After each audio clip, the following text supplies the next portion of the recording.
Friend, very very good morning. So চলে আসলো নতুন আরও একটা ভিডিও নিয়ে। সো তোমরা কেমন আছো? আশা করি ভালোই আছো। তো আজকের ভিডিওটা শুরু করছি। এখন বাজে সকাল 8:30 এখন থেকে। তো বৃষ্টি এখনও কমেনি, জলও উঠানে ঠিকঠাকই আছে, মানে আগের মতোই, কমেনি, সব একদম আগের মতোই চলছে।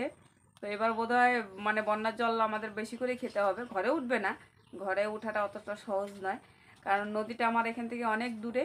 কিন্তু কি আমার বাড়িতে জল হতো না, যদি উঠানে মাটি কাটা থাকতো তাহলে আর হতো না। এটা আমার বৃষ্টির জমা জলটাই আটকে থাকে, বেরোনোর জায়গা নেই। তো সেই জন্য না হলে এইটুকু জলও আমার হতো না। মানে আমি তোমাদের এর আগেও বোধহয় কোনো ভিডিওতে বলেছি যে আমার চারপাশের বাউন্ডারিটা না করা পর্যন্ত আমি মাটিটা কাটতে পারছি না। তো সেই জন্যই জলটা খেতে হচ্ছে, এটা বেশি কিছু না।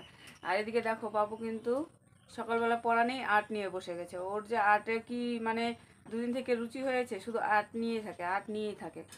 পড়াটা যে করতে হবে সেটা মানে বোঝে না। দেখো বাবু কি আর্ট করেছে, চলো তোমাদের দেখাই।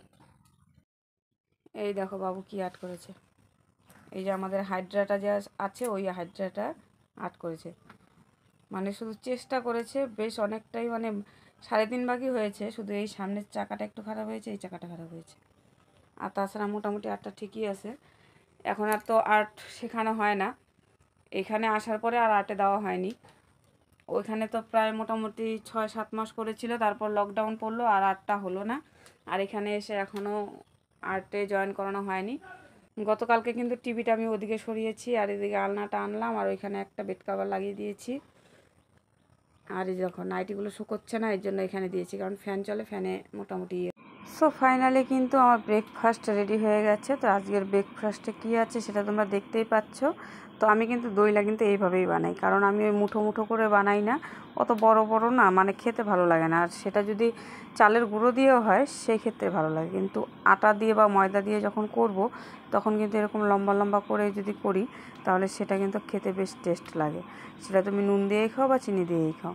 তো এখানে কিন্তু আমার বাড়া হয়ে গেছে, আর এটা হলো কাকুর জন্য, কাকু আসবে খাবে, তো সেই কারণে বেড়ে রেখেছি। আর তার মধ্যেই দেখো কাকু কিন্তু চলে এসছে। আর কি নিয়ে এসছে? দই নিয়ে। কারণ ওনাদের গতকালকে দই এনেছিল, তো আমার বাবুকে খেতে বলেছিল, তো সে কালকে আর খায়নি। তো ওই জন্য সকাল থেকে বারবার বলছিল দইটা নিয়ে যা, খা, ও আর শুনছে না, তো সেই কারণে নিজেই নিয়ে চলে এসছে। তো যাই হোক, ওকে হাঁড়ি থেকে দেওয়া হলো, দিয়ে তারপর নিজে কেচে কুচে এই যে খাচ্ছে। তো এই হলো নুটুরাম আর এই নুটুরামের নাতি, এই দুজনের হলো এই হলো ব্যাপার স্যাপার, আর কি বলবো। তো যাই হোক, ওদেরকে খেতে দিয়ে আমি ওখানে বসে বসে গল্প করছি। আর আমি এত সকালে যেহেতু ভারী কিছু খাই না, তো সেই কারণে আমি কিন্তু খাচ্ছি না। কারণ তোমরা যারা আমার ভিডিও কন্টিনিউ করো তারা কিন্তু জানো যে আমি সকালে বেশিরভাগই 1 কাপ চা খাই। তো যাই হোক, তারপর আর চলে আসলাম, ওনাদের খাওয়া ঠাওয়া হয়ে গেল বাসন কোসন নিয়ে। আর আমার বাবুর কিন্তু এখনও খাওয়া হয়নি, বাবু কিন্তু এখনও খাচ্ছে। তো তার ফাঁকে আমি এখানে বাসন মাজতে চলে আসলাম, কারণ ওর পেছনে বসে থাকলে আমার আর সময় চলে যেত, কারণ এমনিতেই মোটামুটি আমি 25-30 মিনিট বসেছি।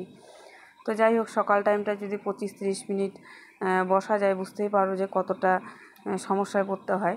তো ওর জন্য আর উঠে আসলাম যে না, এখন আমাকে কাজে হাত দিতে হবে। তো এদিকে উঠোনের জলটা কিন্তু এখনও কমেনি, যেরকম সেরকমই আছে। আর কমবেই বা কোথা থেকে? প্রত্যেকটা দিনই মানে রাত দিন শুধু বৃষ্টি হয়েই চলছে। তো যদিও এর থেকে আর জল বাড়বে না, কারণ এর থেকে জল বাড়লে তোমার মনে করো রাস্তার দিকে নেমে যাবে।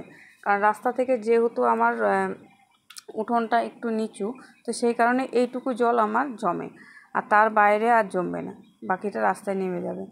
তো আগামী বছর আশা করছি যে উঠোনটা একদম মাটি কেটে একটু ঠিক করে নেব, কারণ এভাবে আর কত বছর জল খাওয়া যাবে।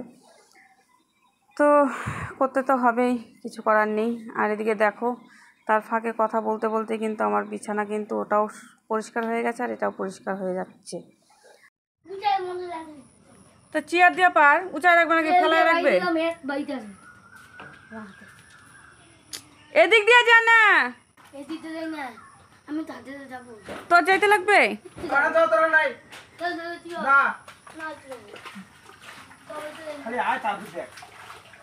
বৃষ্টির মধ্যে কোন দরকারটা এখন নাই, আইসে পড়বো তো। তো তার মধ্যে দেখতেই পেলে ভাই এসে মানে আমাদের গাড়ির চাবি নিয়ে গেল, কারণ আমাদের হাইড্রাটা যে থাকে সেটার চাবি আমাদের বাড়িতে থাকে। তো এসে চাবিটা নিয়ে গেল, আর বাবু তার পেছনে রওনা দিচ্ছিল যে আমিও যাব, কিন্তু ভাই বারবার না করছিল, কারণ বাইরের জায়গায় জায়গায় জল কাদা। তো এই দেখো তার মধ্যে কিন্তু আমার জামা কাপড়গুলো একটু নেড়ে দিয়েছি। আর তারই মধ্যে এক বড় মা চলে এসছে, আমার ওই বেগুনি ফুলের গাছটা বাইরে থেকে দেখেছে, দেখে তারপর আবার এসে আমাকে বলছে যে আমাকে একটা ডাল দিও।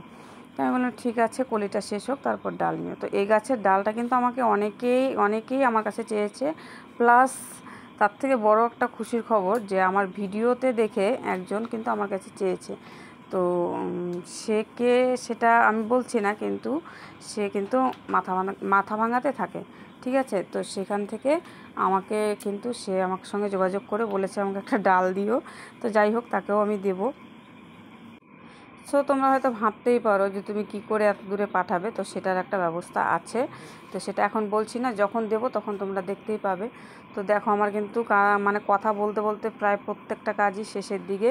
তো বারান্দা তো জানোই আমি ধুয়ে দেই, কারণ আমি সারাদিন যেহেতু বারান্দাটার ওপর দিয়েই কিন্তু আমাদের যাতায়াতটা বেশি, কারণ এই সিঁড়ি দিয়ে কিন্তু ওঠানামাটা খুব কমই হয়, যে কলের পাড় যাওয়া, বাথরুম যাওয়া, এটুকুই।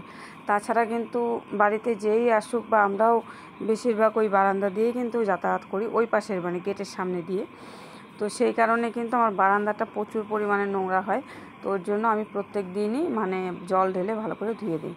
আর এদিকে দেখো উঠোনের জলটা এখন ভালো করে খেয়াল করো কতটা হয়েছে। তো এখানে এভাবেই মনে করো একটু একটু করে কাজ করি, আর বেশিরভাগই তো জল তুলে আনি। সো যাই হোক, রান্না কী করেছি সেটা একটু ঝলক দেখে নাও। এখানে হলো পাঁচ শাক, কচু শাক আর মাছের তেল, আর এখানে মাছের ঝোল।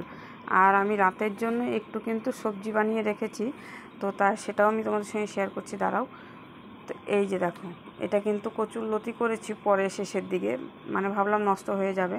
আর এটা কিন্তু রুটির জন্য সবজি বানিয়ে রাখলাম, কারণ রাতে আবার সবজি করতে গেলে সময় লাগবে, তো সেই কারণে। সো যাই হোক, ভিডিওটা আমি কিন্তু বেশি দূর বাড়াবো না, এখানে আমি ভিডিওটা শেষ করব। তো পরবর্তী ভিডিওতে তোমাদের সঙ্গে আবার দেখা হবে। সবাই ভালো থেকো, সুস্থ থেকো। ভিডিওটা যদি ভালো লাগে একটু লাইক, কমেন্ট, শেয়ারটা করো। টাটা।